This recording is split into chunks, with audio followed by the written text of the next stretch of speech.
একজন মানুষের মৃত্যুদণ্ড চূড়ান্ত হওয়ার পূর্বে কন্ডেম সেলে রাখা যাবে না, এটি বাংলাদেশের সংবিধান এবং মানবাধিকারের লঙ্ঘন বলে আমরা রিট আবেদন দায়ের করেছিলাম।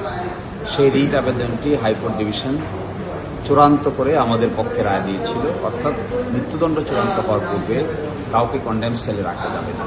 এই রায় দিয়েছিল হাইকোর্ট। তার বিরুদ্ধে রাষ্ট্রপক্ষ আপিল দায়ের করেছিল। অনারেবল জাজ ইন চেম্বার সেটা স্টে দিয়েছিলেন। সেই আপিল আজকে 1 নম্বর কোর্টে, আপিল বিভাগের 1 নম্বর কোর্টে শুনানির জন্য আসে। আমি মেনশন করেছিলাম যে এই বিষয়টি মাননীয় প্রধান বিচারপতির নেতৃত্বে গঠিত বেঞ্চে শুনানি হওয়ার উপযুক্ততা রাখে।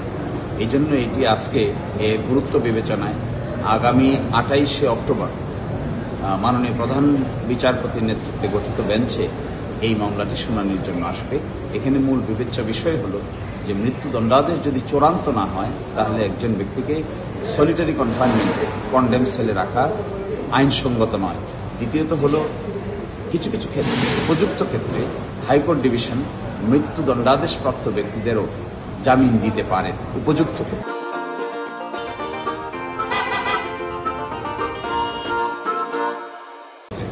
তৃতীয়ত একটি ডাইরেকশন ছিল যেন তাদেরকে কন্ডেম সেল থেকে ট্রান্সফার করে রেগুলার সেলে নিয়ে যাওয়া হয় 2 বছরের মধ্যে। আরেকটি ডাইরেকশন ছিল জেল কর্তৃপক্ষের প্রতি যে মৃত্যুদণ্ড সংক্রান্ত যত তথ্য আছে এগুলো কেউ যদি চায় তাদেরকে যেন প্রদান করা হয়, এবং সুপ্রিম কোর্টের রেজিস্ট্রিকেও একটা ডাইরেকশন দিয়েছিলেন যেন তাদের কাছে চাহিত তথ্য রিসার্চ গবেষণা সহ সকল কাজে অ্যাভেলেবল করা হয়। এই সংক্রান্ত বিষয়ে আগামী 28শে অক্টোবর শুনানি হবে।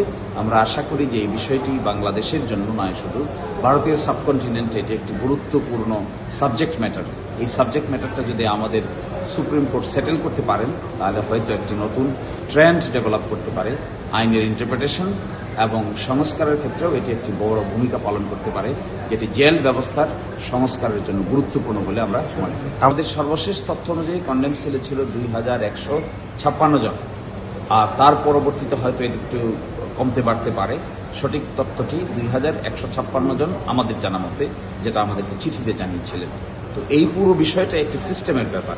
এই সিস্টেমটা যেহেতু আলোচিত হবে, এই জন্য সুপ্রিম কোর্টের মাননীয় প্রধান বিচারপতির নেতৃত্বে আলোচিত হওয়াটাই হবে সবচাইতে বেশি গ্রহণযোগ্য আলোচনা। কন্টিনেন্টের ভারতে যেটি আছে, একটি মামলা ছিল, যেটি সুনীল বাত্রার একটি মামলা হয়েছিল, সেটাও চ্যালেঞ্জ হয়েছিল, এবং সেই চ্যালেঞ্জে ভারতীয় সুপ্রিম কোর্ট বলেছেন যে এইভাবে সলিটারি কনফাইনমেন্টে রাখা যাবে না। এবং এরপরেও আরও অন্যান্য দেশ যেগুলো আছে সেখানে এখনও সিস্টেমটা এইভাবে ডেভেলপ করে নাই। এই জন্য আমরা মনে করি এই ক্ষেত্রে ভারত এবং বাংলাদেশ এই ক্ষেত্রে একটি লিডিং পজিশন নিতে পারে আইনের ইন্টারপ্রিটেশনের মাধ্যমে।